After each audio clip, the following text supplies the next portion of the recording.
Welcome to AI Horror Stories. Have you ever heard of a mystery that continues to baffle people centuries later? In 1892, in Fall River, Massachusetts, a respected woman named Lizzie Borden was accused of the axe murders of her father and stepmother. A wealthy family, a gruesome crime, and a woman accused of murder, yet no conclusive evidence. The story of Lizzie Borden is a mystery that still captivates people today. Did she really murder her parents, or was there someone else lurking in the shadows? Subscribe and find out. To delve into the deeper secrets of this mystery, subscribe to our channel and hit the bell icon so you don't miss any updates. We'll explore the depths of Lizzie Borden's story, examine the evidence that acquitted her, and explore the theories that continue to puzzle people today. What's coming up? What happened on the night of the murders? What were the shocking revelations of Lizzie Borden's trial? And are there still paranormal occurrences in that house today? Stay tuned to find out. Lizzie Andrew Borden was an American woman who garnered notoriety as the main suspect on August 4, 1892, axe murders of her father and stepmother in Fall River, Massachusetts. On the morning of August 4, 1892, the Borden house awoke early. The maid, a respectable Irish immigrant named Bridget Sullivan, served breakfast to the patriarch, Andrew, and his wife, Abby, as usual. The eldest daughter, Emma, was away visiting friends, and the younger daughter, Lizzie Borden, an unmarried 32-year-old Sunday school teacher, slept in. She came downstairs after her uncle, John Morse, who had arrived unexpectedly for a visit the day before, left the house.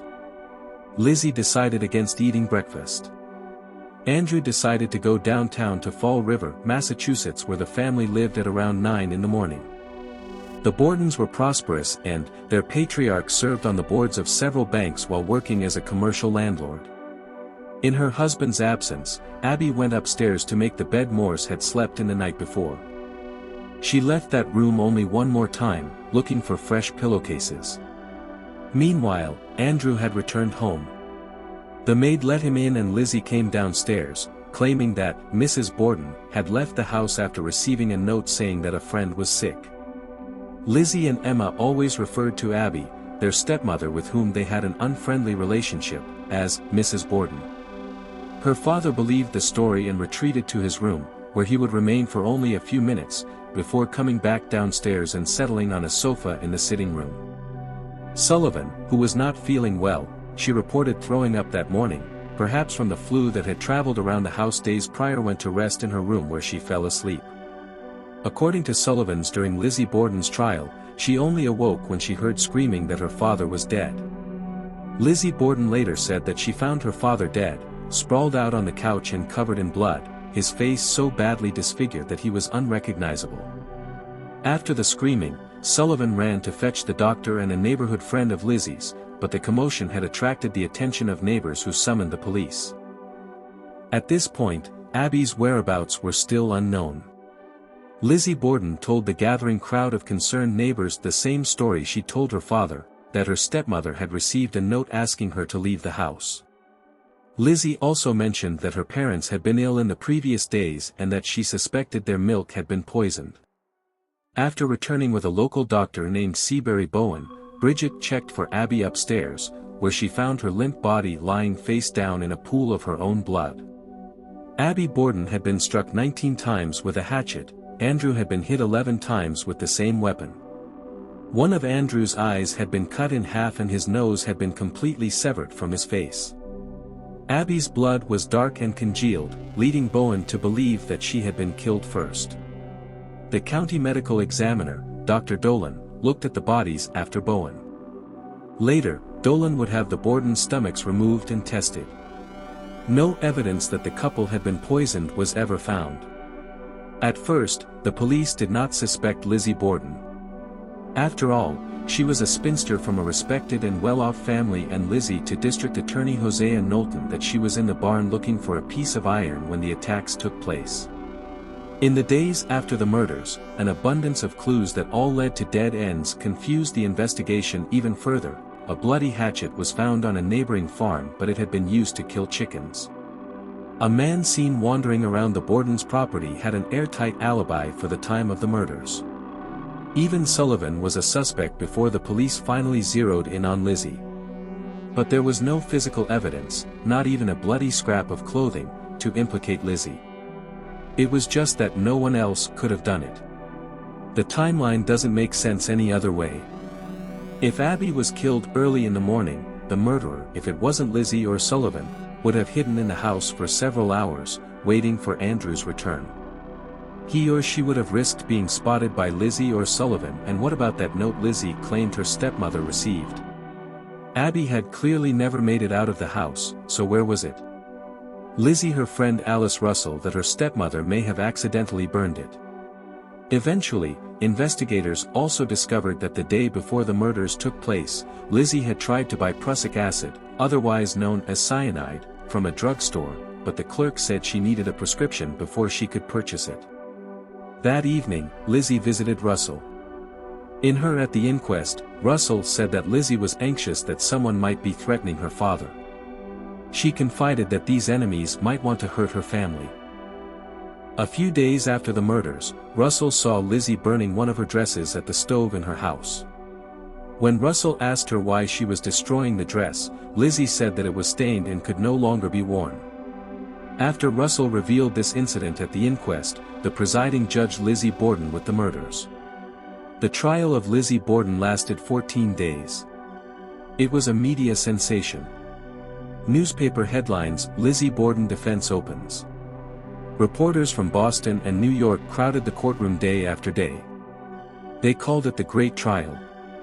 Though Lizzie never testified during the trial, she was still the star of the show.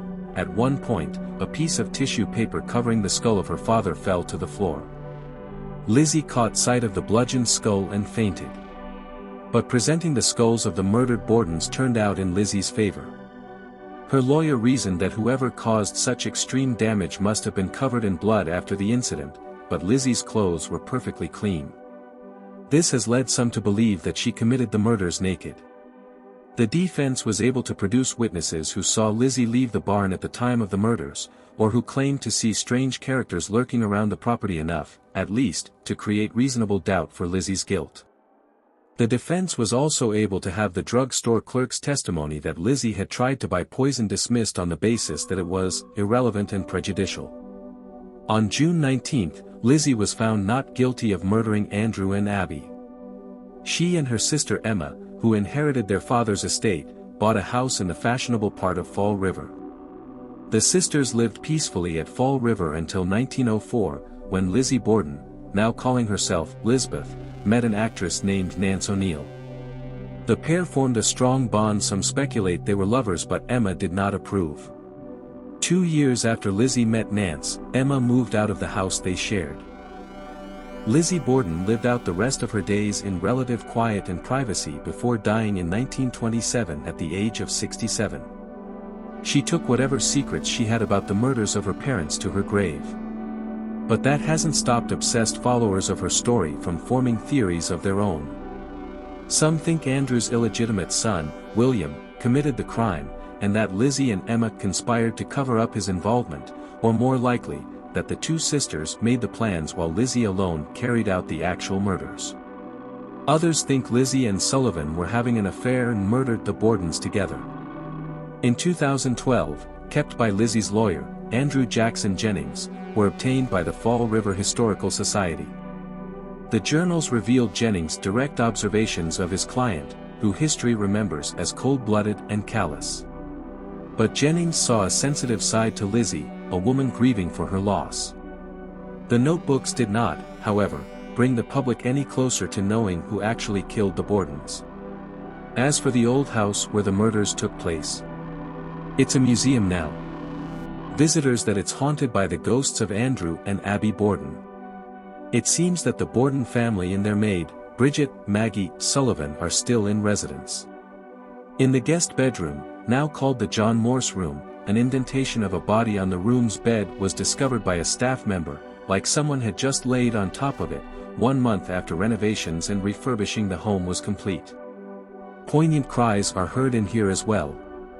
An older woman with gray hair has been seen happily puttering around the home, busy with her affairs. If she couldn't enjoy her life here while alive, now she can in the afterlife. An apparition of a woman, that looks like Lizzie, has been seen down in the basement, looking around the basement, perhaps fervently being sure that she disposed of all the evidence. Cold spots are reported in Maggie's room. An apparition of a woman dressed in maid's clothes is seen doing her chores around the house. A disembodied cat's meow is heard. This cat is still friendly and rubs up against people it likes in the second and third floor bedrooms. General paranormal occurrences. The lights had a mind of their own, turning on and off. The owners would be in a room, and in front of them, the wall switch would flick and turn on the lights. When no one was upstairs on the second and third floors, the McGinns and their staff would hear the doors open and close, followed by footsteps. Shadow people have been seen, especially on the staircase going down to the main hallway, and walking into the other parts of the house. Owners of the home have seen shadow people move around different parts of the house.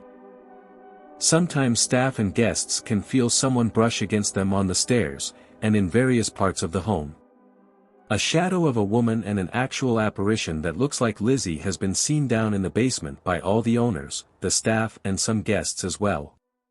Disembodied voices have been heard as well. Owner Leanne Wilbur felt the cold touch of a finger run down her back. When she quickly turned around, no one was visible.